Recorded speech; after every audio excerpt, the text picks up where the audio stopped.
स्वागत है आपका अपनी बायोलॉजी क्लासेज में। आज हम मानव में निषेचन की क्रियाविधि को विस्तार से समझेंगे। निषेचन की जो क्रियाविधि है वो वास्तव में एक जटिल जैव रासायनिक प्रक्रिया है और इसमें अध्ययन की सुविधा की दृष्टि से हमने 4 अलग अलग स्टेप्स में डिवाइड किया है।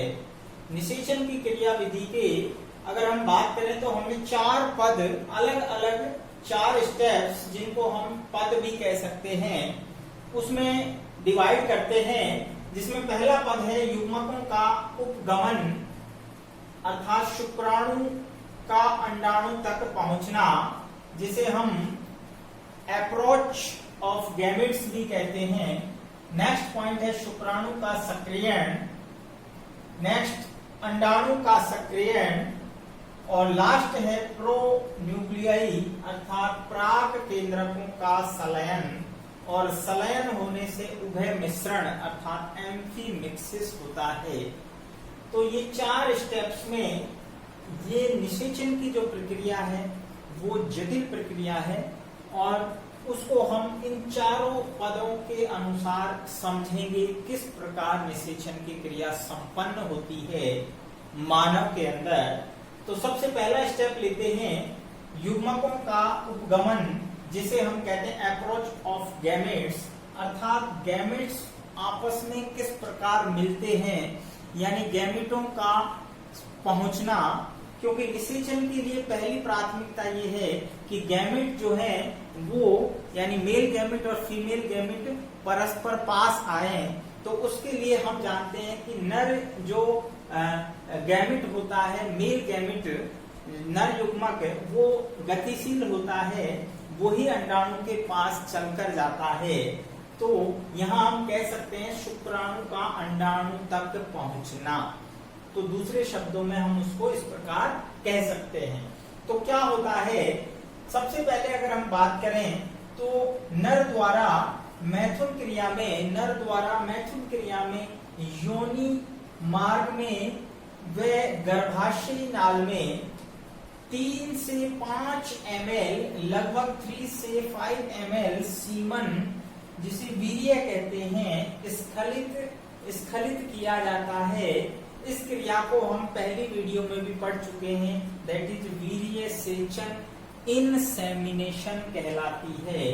जब पॉपुलेशन के समय योनि मार्ग में सीमन को स्खलित किया जाता है, डिस्चार्ज किया जाता है, तो इस प्रोसेस को वीर्य सेचन या इनसेमिनेशन कहते हैं।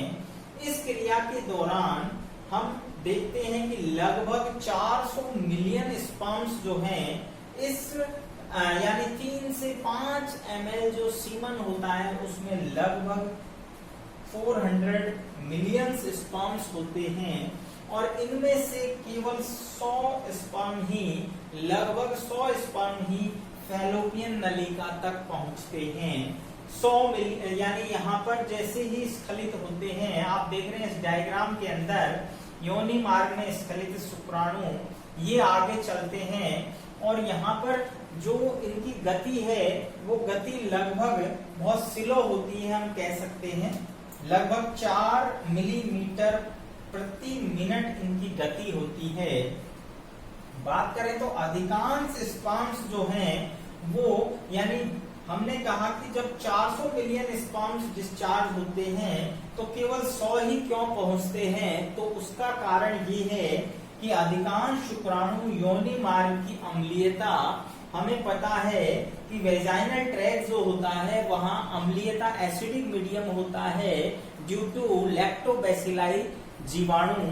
तो लैक्टोबैसिलाई जीवाणु से अम्लीयता बढ़ जाती है, उससे जो शुक्राणु है स्पर्म्स है वो डेड हो जाते हैं। साथ ही साथ जो योनि मार्ग की जो एपिथेलियल सेल होती है वो भक्षी सेल होती है, वो भक्षाणु का कार्य करती है, वहां भी वो भक्षण करके स्पर्म्स को नष्ट कर देती हैं। तो केवल 100 के लगभग स्पर्म ही आगे तक यानी फैलोपियन ट्यूब्स तक यहाँ तक पहुंच पाते हैं।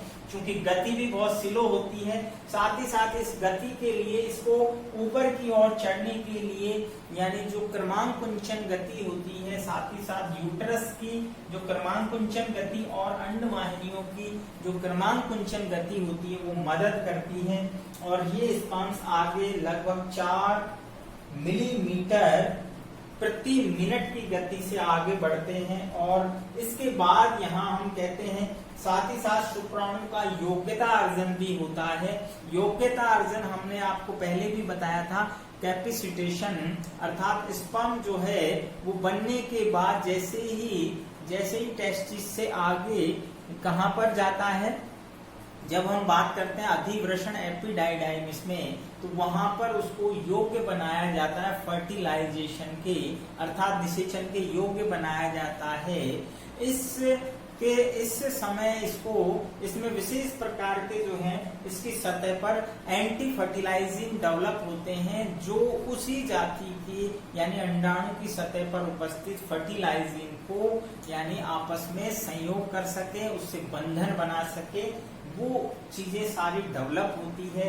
और तभी हम कहते हैं जो स्पर्म्स है वो उसका योग्यता अर्जन अर्थात कैपेसिटेशन संभव हुआ है। आगे की बात करें तो यहाँ पर ये स्पर्म जो है पहुंच गया है, कहाँ पहुंच गया है, ये अंडाणु के पास पहुंच गया है। इस डायग्राम में आप देख रहे हैं निषेचन क्रिया में शुक्राणुओं का मार्ग दिखाया गया है। तो ये स्पर्म्स यहाँ पर आप देख रहे हैं रेड कलर से, ये आगे की ओर गर्भाशय से अंडवाहिनियों की ओर शुक्राणुओं का गमन, ये आगे बढ़ रहे हैं लगातार और ये अंडवाहिनी है। और यहाँ पर ये अंडाणु जो अंडाशय से जो है यहाँ पर ओवुलेशन के द्वारा अंडाशय से ओवुलेशन के द्वारा अंडवाहिनियों में आ चुका है। तो यहाँ पर आकर ये जो भाग है जिसको एम्पुला कहते हैं, यहाँ पर निषेचन क्रिया होती है। तो यहाँ पर जो शुक्राणु है इसको अंडाणु को भेदता है। तो आगे का जो स्टेप है वो क्या होगा, शुक्राणु का सक्रियण एवं अंडाणु का भेदन। अब यहाँ पर जो स्पर्म्स है उसका सक्रियण अर्थात एक्टिवेशन ऑफ स्पर्म, और उसके बाद ही ये पेनिट्रेट करेगा अंडाणु को। तो यहाँ पर क्या होगा, स्पर्म्स के अंदर जो सक्रियण से तात्पर्य है कि जो शुक्राणु है उसमें विशेष प्रकार के, जैसे हमने बात की, शुक्राणु अंडे की सतह से चिपकने के बाद सक्रिय हो जाता है। तो जैसे ही ये अंडे की सतह से चिपकता है तो यहाँ पर एक्टिव हो जाता है। और एक्टिव होने के बाद क्या होता है, इसमें विशेष प्रकार की जो आगे हमने कहा एक्रोसोम जो है वो भेदने का काम करता है अंडाणु खोल को। तो अंडाणु खोल एक्रोसोमल क्रिया के द्वारा यानी एक्रोसोमल क्रिया स्टार्ट होती है। तो वहां पर क्या क्या चेंजेज होंगे वो हम देखेंगे। इससे पहले यहाँ पर एक पॉइंट ध्यान रखना है, आरएफ लीली नाम के वैज्ञानिक ने सी अर्चिन के स्पर्म्स पर प्रयोग किया था। और ध्यान रखना आरएफ लीली ने 1919 में यहाँ पर अंडे की सतह पर ये बताया कि विशेष प्रकार के जो ग्लाइकोप्रोटीन होते हैं वो फर्टिलाइसिन कहलाते हैं, फर्टिलाइज, जबकि शुक्राणु की सतह पर जो एक्रोसोम होता है उस पर एंटी फर्टिलाइसिन होते हैं। और ये फर्टिलाइजिन और एंटी फर्टिलाइजिन एक दूसरे से जिस प्रकार एंटीजन एंटीबॉडी रिएक्ट करते हैं, आपस में बंधन करते हैं, ये उसी प्रकार बंधित होते हैं। एक विशेष जाति के फर्टिलाइजिन उसी जाति के एंटी फर्टिलाइजिन से को यानी आपस में बॉन्डिंग करते हैं, इसीलिए ये हम कह सकते हैं जाति विशिष्ट होते हैं, स्पीस स्पेसिफिक होते हैं। तभी तो एक जाति का स्पर्म उसी जाति के अंडाणु को भेदने की क्षमता रखता है। आगे हम देखते हैं क्या होता है।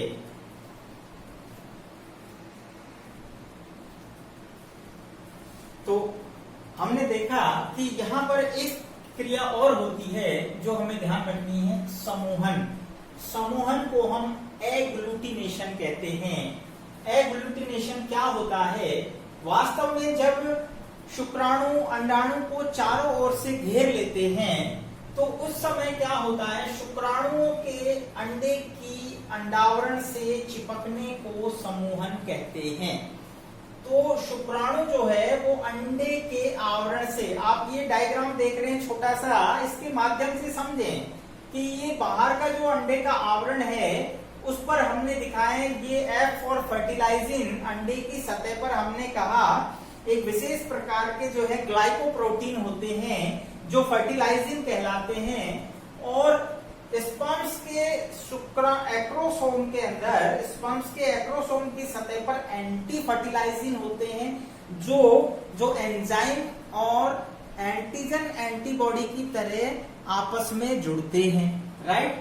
तो यहां पर आपने देखा ये एंटी फर्टिलाइजिंग है स्पर्म्स के और ये फर्टिलाइजिंग है। तो ये अंडाणु के खोल से इस प्रकार बहुत सारे स्पर्म्स आकर चिपक जाते हैं और ये एक समूह बना लेते हैं, गुच्छा बना लेते हैं। बहुत सारे स्पर्म्स आकर इन फर्टिलाइजिंग से एंटी फर्टिलाइजिंग को आपस में बॉन्ड कर देंगे। इस क्रिया को समूहन कहते हैं। समूहन यानी एग्लूटिनेशन, राइट। तो एग्लूटिनेशन क्या है, एक बार फिर देखिए, शुक्राणुओं के अंडे की सतह, अंडे की अंडावरण से चिपकने को क्या कहते हैं, समूहन कहते हैं। इसके बाद क्या होता है, इसके बाद होती है एक्रोसोम क्रिया। तो जैसे ही ये स्पर्म्स आकर यहाँ पर चिपकते हैं, आप यहाँ देख सकते हैं ये फर्टिलाइजिंग है और यहाँ पर एंटी फर्टिलाइजिंग होते हैं ये, और ये आकर इस प्रकार ये विशेष खांचा जैसे एंजाइम के अंदर होता है उसी प्रकार जो है सक्रिय स्थल से जब एंजाइम जुड़ते हैं उसी प्रकार यहाँ पर ये, इसीलिए जाति विशिष्ट होते हैं। तो यहाँ पर एक्रोसोमल क्रिया अब प्रारंभ होगी। एक्रोसोमल क्रिया का तात्पर्य क्या है, एक्रोसोमल क्रिया जो है वो क्या होता है, इसमें एक्रोसोम में विशिष्ट चेंजेज आते हैं, स्पेसिफिक कुछ चेंज आते हैं एक्रोसोम में, उसी को हम सम्मिलित रूप में एक्रोसोमल या एक्रोसोम क्रिया कहते हैं। तो वास्तव में यहाँ पर क्या होता है, कॉलिन के अनुसार, कॉलिन वैज्ञानिक हैं, उन्होंने क्या बताया, कॉलिन के अनुसार एक्रोसोम झिल्ली लंबी होकर एक्रोसोमल ट्यूब्यूल बनाती है। तो एक्रोसोम है, यहाँ पर आप देख सकते हैं एक्रोसोम की जो झिल्ली है वो आगे की तरफ लंबी हो जाती है और एक्रोसोमल ट्यूब बनाती है, और ये एक्रोसोमल ट्यूब जो है उससे विशेष प्रकार के जो अपघटनीय एंजाइम है वो स्रावित होते हैं। तो यहाँ पर आप देख रहे हैं एक्रोसोमल ट्यूब से शुक्राणु लाइसिन, चूंकि शुक्राणु के अंदर क्या है, स्पर्म लाइसिन है, दैट इज स्पर्म लाइसिन, और ये स्पर्म लाइसिन एंजाइम यहाँ से मुक्त हो जाते हैं इस ट्यूब से, और ये ट्यूब जो है यहाँ पर जो है आगे की तरफ इसको पेनिट्रेट करती है, यानी अंडाणु के जो बाहर का आवरण है, कौन सा आवरण है, जोना, बाहर की तरफ कोरोना रेडिएटा होता है, अंदर की ओर जोना पेलुसुडा, आप ये देख रहे हैं। तो ह्यूमन के अंदर हम बात करें, स्तनियों के अंदर खास तौर से हाइलुरोनिडेज एंजाइम होता है। स्पर्म लाइसिन कौन सा है, हाइलुरोनिडेज, ये पिछली वीडियोज में भी आपको बता चुके हैं, और ये जाति विशिष्ट होते हैं। इसके बाद यहाँ पर अंडाणु के भेदन की प्रक्रिया प्रारंभ हो जाती है एक्रोसोमल क्रिया के बाद। तो जो भेदन की क्रिया है वो कैसे होगी, देखो, कोरोना भेदन एंजाइम जो होते हैं वो कोरोना रेडिएटा जो बाह्य आवरण है उसको भेदते हैं, जबकि एक्रोसिन जो है वो जोना पेलुसुडा को तोड़ते हैं या भेदन करते हैं। तो यहाँ आप देख रहे हैं एक छोटा हमने जो है चित्र बनाया है, उसमें अंडाणु के बाहर की तरफ ये आप देख रहे हैं ये पुटिकाओं से बना कोरोना रेडिएटा, और अंदर का जो आवरण है वो कहलाता है जोना पेलुसुडा। और यहाँ जब स्पर्म जैसे ही आते हैं तो यहाँ पर आप देख रहे हैं ये जिसको हम अर्य क्रीट भी कहते हैं, कोरोना रेडिएटा को अर्य क्रीट भी कहते हैं। तो यहाँ पर ये पुटिकाएं हैं वो साइड में हट जाती हैं, और यही क्रिया जो है एक्रोसोमल क्रिया के अंदर आगे बढ़ते हुए, यानी जो इसकी एक्रोसोमल ट्यूब है वो आगे जाती है, और ये जो पुटिकाएं हैं कोरोना रेडिएटा को जो बना रही हैं वो साइड में हो जाती हैं, जिससे क्या होता है, अंडाणु के खोल को पचा दिया जाता है, उसको अपघटित कर दिया जाता है, और एक शुक्राणु के लिए प्रवेश पथ, जिसे हम कह सकते हैं कि एंट्री जो है वो बन जाती है, और इस प्रकार जो स्पर्म्स है वो अंडाणु के अंदर प्रवेश करता है। तो यहाँ पर आज हमने 2 स्टेप जो है पढ़े। पहला स्टेप था हमारा कि किस प्रकार जो है स्पर्म्स जो है अप्रोच होती है, उनकी जो युग्मक है उनकी अप्रोच होती है, जबकि दूसरे स्टेप में क्या होता है स्पर्म्स का सक्रियण और अंडाणु का भेदन। तो यहाँ पर 2 स्टेप पूर्ण हुए हैं अपने निषेचन की क्रियाविधि में। चूंकि क्रियाविधि बड़ी है, इसको समझने के लिए हम विस्तार से समझेंगे तो हमें वीडियो बड़ा बन रहा है, इसलिए हम दूसरी वीडियो में नेक्स्ट 2 स्टेप जो है वो कंप्लीट करेंगे।